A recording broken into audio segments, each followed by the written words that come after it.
یہ قربانی شعائر اللہ میں سے ہے.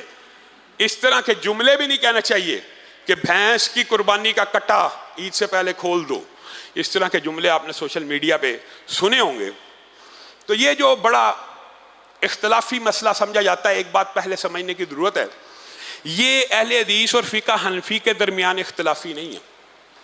یہ بعض اہل حدیث علماء میں بھی اختلافی ہے اور بعض احناف کے علماء میں بھی اختلافی ہے. اختلاف کیا ہے؟ اختلاف یہ ہے کہ جی بھینس اور کٹا گائے کی جنس میں سے ہیں. جو اس کو حلال سمجھتے ہیں قربانی کے لیے، ان کا دعویٰ یہ ہے کہ بھینس اور کٹا گائے کی جنس میں سے ہے.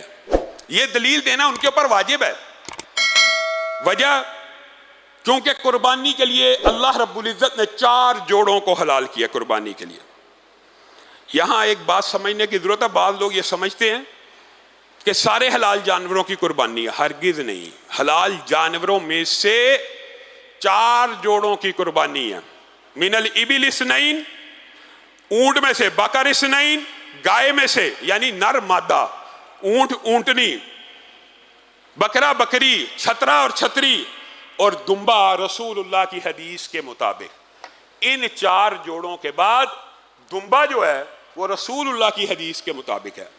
اب قربانی انہی 4 جوڑوں میں ہوگی.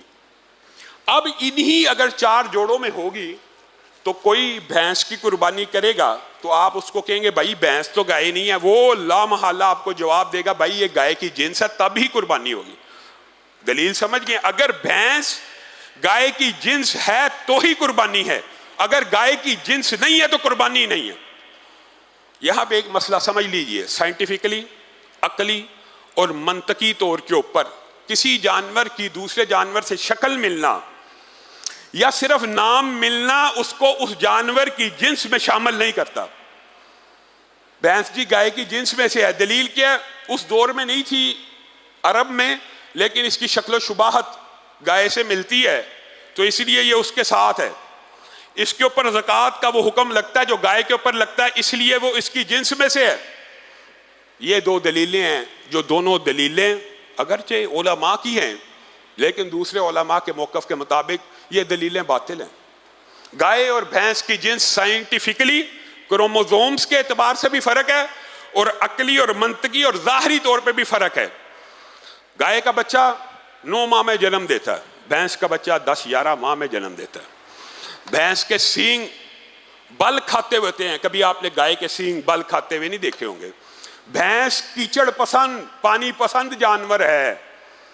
گائے صفائی پسند جانور ہے. کبھی آپ گائے کو دریا میں یا کیچڑ میں لوٹ پوت ہوتے نہیں دیکھیں گے. بھینس کو آپ چھوڑیں سب سے پہلے کیچڑ میں جائے گی اور پانی میں جائے گی. دودھ کی نوعیت کا بھی فرق ہے. پھر جنس کے اختلاف ہونے کا سب سے بڑا جو سائنس کے طالب علم ہیں وہ بھی جانتے ہیں اور جو عام لوگ ہیں وہ بھی جانتے ہیں، فیملی ایک ہو، سپیشیز الگ بھی ہوں لیکن اوپر سے فیملی ایک ہو تو بھی ان سپیشیز کا آپس میں اختلاط ہو جاتا ہے، آپس میں تعلق قائم ہو جاتا ہے، آپس میں انٹرکورس ہو جاتا ہے. آپ دیکھیں گدھا اور گھوڑا الگ الگ جنس ہے کہ نہیں؟ فیملی ایک ہے تو گدھا اور گھوڑا کا آپس میں ملاپ ہو جاتا ہے کیونکہ کروموزوم کا سٹرکچر ایسا کہ ملاپ ہو سکتا ہے. کوئی ذی شعور بندہ گھوڑے کو اور گدھے کو ایک جنس نہیں کہہ سکتا. الگ الگ جنسوں کے باوجود ملاپ ممکن ہے. اسی طرح زیبرا ہے. اب یہاں پہ آپ بھینس کا اور گائے کا ملاپ کر کے دکھائیے، نہیں ہو سکتا. یعنی صرف جنس فرق نہیں ہے، فیملی بھی فرق ہے. اور اس فیملی کو بفلو کہا جاتا ہے. یہ جنگلی جانور ہے اور وہ پالتو جانور ہے. اس کو آپ ہل میں جوت لیں گائے کو جتنے مرضی سال، بھینس کو جوت دیں. یعنی زمین آسمان کا فرق ہے. جو پہلی دلیل ہوگی کہ جنس میں سے ہے وہ عقلی منطقی طور پہ جنس میں سے نہیں ہے.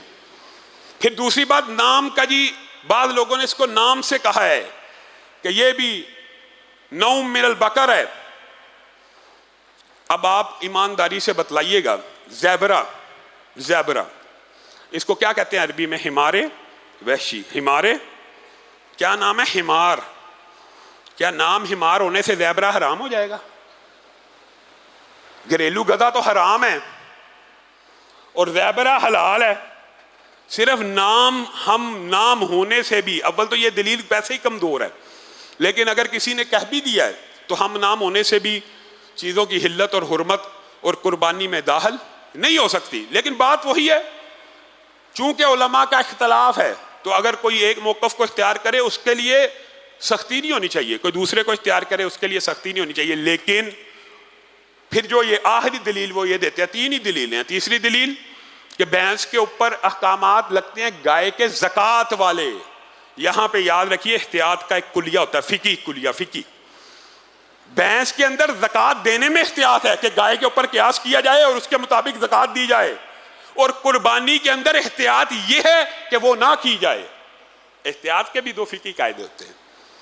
قربانی کے اندر بھینس کو لے کے جائیں تو احتیاط یہ ہے کہ ان 4 اجناس کی جائے اور بھینس کو نہ کیا جائے، اور زکوٰۃ کے اندر جب احتیاط کا کلیہ آئے گا تو ادا کرنا احتیاط کا پہلو ہے، اس لیے یہاں پہ احتیاطاً ادا کی جاتی ہے۔ تو یہ 3 جو دلائل ہیں یہ ان لوگوں کے ہیں، اور میں حیران ہوتا ہوں کئی مرتبہ کہ بھینس کی قربانی پہ اتنا لمبا چوڑا 10 دن بحث ہوتی ہے، ہر سال 10 دن۔ بھینس تو اب گائے سے سستی رہی بھی نہیں، بھینس تو اب مہنگی ہے، اب گائے اویلیبل ہے، اب وہ 4 اجناس جن کے اوپر کوئی شک و شبہ نہیں موجود ہیں، تو ان کو کرنے کی بجائے ایک مشکوک چیز کو کرنے کا کیا فائدہ ہو سکتا ہے؟ کوئی فائدہ نہیں۔ اللہ رب العزت جو کہا گیا، جو سنا گیا، اس کو سمجھنے کی توفیق عنایت فرمائے۔ اگر کسی ساتھی کے ذہن میں قربانی کے حوالے سے کوئی اور بھی سوال ہو تو وہ کر سکتا ہے۔ ہاں، میرے ذہن میں ایک اور بات آ گئی، ساتھیوں نے بھی پوچھا تھا، گائے کے اندر 7 حصے ہوتے ہیں، اونٹ کے اندر اگر آپ چاہیں تو 7 حصے بھی رکھ سکتے ہیں اور 10 حصے بھی رکھ سکتے ہیں، 7 حصے بھی اور 10 حصے میں بھی، یہ اللہ رب العزت کی طرف سے آسانی ہے۔ پھر گائے کے اندر کیا 2 حصے عقیقے کے رکھے جا سکتے ہیں اور 5 حصے قربانی کے؟ آپ قربانی اور صدقے کو ملا رہے ہیں، نہیں رکھے جا سکتے، حتیٰ کہ حالی گائے کے اندر عقیقہ کیا نہیں جا سکتا۔ گائے کا عقیقے کے ساتھ کوئی تعلق نہیں، عقیقے کے لیے ایک مکمل جانور کی جو حدیث ہے، ہاں اس جانور کی شرط دوندہ ہونا ضروری نہیں ہے، وہ کم عمر ہو سکتا ہے، اس میں کسی بھی قسم کے کوئی اچنبے کی بات نہیں ہے۔ اللہ رب العزت جو کہا گیا، جو سنا گیا، اس کو سمجھنے کی توفیق ہے۔